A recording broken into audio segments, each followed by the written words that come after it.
back at your career, I mean, you fought so many of the greats, Griffith and Hagler and all the guys you'd mentioned, even those tough Philly middleweights. What fights in your mind stand out the most for you? What are you most proud of when you look back at your career? Well, one of the most, as everybody remembers, is Marvin Hagler, and that's because of it with years. That's one of them. But one that stands me the most in my mind is a guy named Eugene Cyclone Hart from Philadelphia. Puncher, good puncher. This guy was a big puncher. In 1977, March of '77, my wife had a baby that night. She was 2 weeks early. The excitement that the first 3 rounds, this guy, I think it was that fight was the closest fight I thought I could have been. I could have gone down with a punch. I've never been down with a punch. I've been down by slipping. I slipped a few times, but I've never been down with a punch. Never.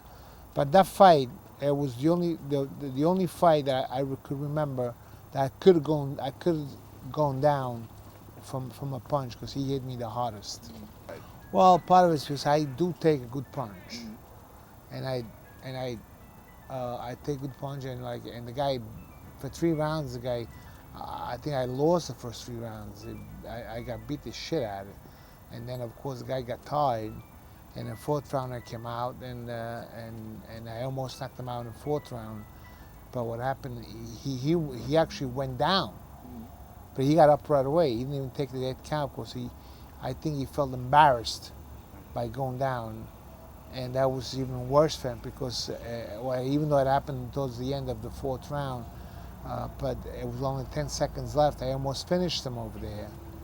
I mean, he was better off taking the 8th count. But then he came out in the 5th round, and again he came out swinging. But in the 5th round, I finally knocked him out. I never got hurt in my life, but I think that I don't know, maybe not at the time, but maybe from heavyweight I got hurt once. But I never, he didn't put me down. What happened? I boxed the heavyweight in the gym once, when I was trained to fight. John L. Sullivan. He was a southpaw, and I couldn't get people, no southpaws, to box with me. Your father wasn't around at the time; he was trained someplace else, and it was the only southpaw we had was a heavyweight. And I boxed with a heavyweight. I was boxing him every day, but one time he hit me a shot right in front of on the forehead, and I went down. Really? I went down. I got up right away. And I stopped him. I went after him, I stopped him, but I was out. I hit the bag 2 more rounds after that. I took a shower, I got dressed, I went outside, and that's when I realized I couldn't find my car. I didn't remember where I parked my car. My car was only parked just around the corner. And I just couldn't remember, I lost everything. And that's when oh shit. That's when I realized from that punch that did it to me. I was blacked out. Wow. That's when I was out up until that point. When I was looking for my car and I couldn't find my car. But I was out on my feet. Why I was never knocked out? Because few times when I did get hit, and few fights that I had, tough fights I had, I might have been knocked out, only that I didn't know. I didn't realize. It just didn't, being in shape, because I was always in shape. Always, never was out of shape. I used to run a lot. I used to box in the gym, like I used to box every day, like 5-6 rounds. I hit the bag, 2-3 rounds, speed bag. I was always in shape. That's part of the training.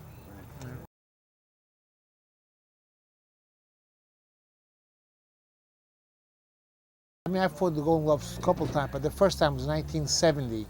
And the preliminary fights, we had in the Phil Forum and at Sunnyside Garden. And then at the Garden, we went for the first time I saw Madison Square Garden. I don't know if they still do now. I don't know how do they do it. They shut the lights off. And they used to put a spotlight on a fighter coming out of the dress, that comes out from the dressing room. Because I had the spotlights on me, I just couldn't, the whole place was dark. but the noise that scared me because everybody's going like there's like maybe what 21,000 people in the garden, at that time, right? Yeah. Everybody's going Vito, Vito. You know, it was so much pressure. I was only what 16 or 17 years old, 1970, and it really made me. I was more scared of that attention, the spotlight, than the fight itself. And of course, when I got into the ring, the lights came on, and a few minutes later, the bell rang, and the fight for me was all over by then. Because when the bell rings, the first round, there's no more fear. You know, just. I was never afraid. I was always, afraid before the bell rang. After the bell rang, all my fear was gone. Okay.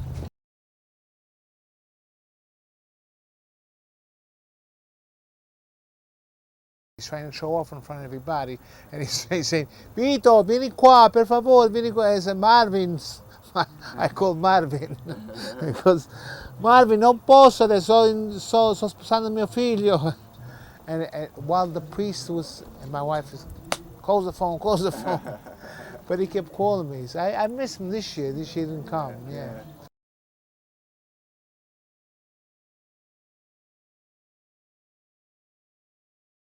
Do you enjoy training fighters? Is that something you Yes, I enjoy it. Just that, I have a job that requires me to be there so much, so I spend so much time. I make good money, and I don't spend much more. I should spend more time in the gym than I do it, but it stops me from doing that. Right.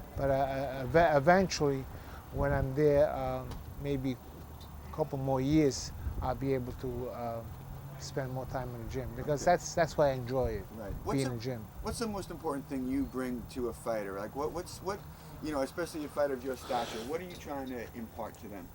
Well, it's my experience. There's a lot of fighters, a lot of trainers out there. Like Teddy Atlas happens to be a great trainer, but if I spend more time with a fighter, eventually I could become as good as them, or maybe better. Because from the experience itself, I think I could bring. Well, he happens to be a great trainer. I mean, he had a few fights himself, and he was thought from one of the best. Costamato. Right. He was one of the best. Right. And but you got a guy that like your father, me. We were there.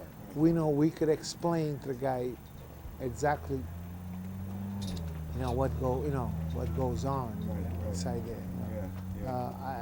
I think a trainer, in order to become a good trainer, he has to be himself a pretty good fighter.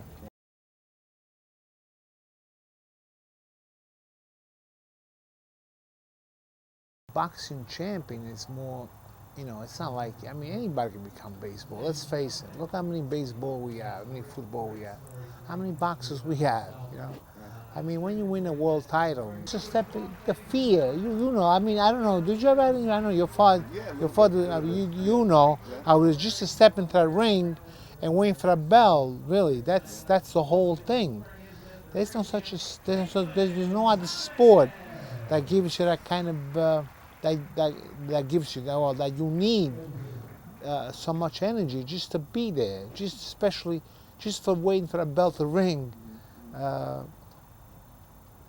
That's why a champion, boxing champion, everybody looks up to, or any fight at all. Just the idea of just to wait to get into the ring. Right. That's why. So it's when I go someplace, I can see a few baseball players around. But when I'm there, I feel I get more of that attention. Well, you've been associated with some of the classics: Godfather III, Yeah. Goodfellas, Sopranos. I mean, that's got to be great yeah. fun. Oh yeah, it is, and especially that people watch The Godfather. Everybody, I get more recognized from the movie than I do. I fought for 15 years, Right, right. being champion of the world. I get recognized more from the movie than become champion. Well, that's some rub out scene. I mean, how do you bounce back from getting shot like that? Yeah, right. I wish the fight game was as hard as that. Yeah, right.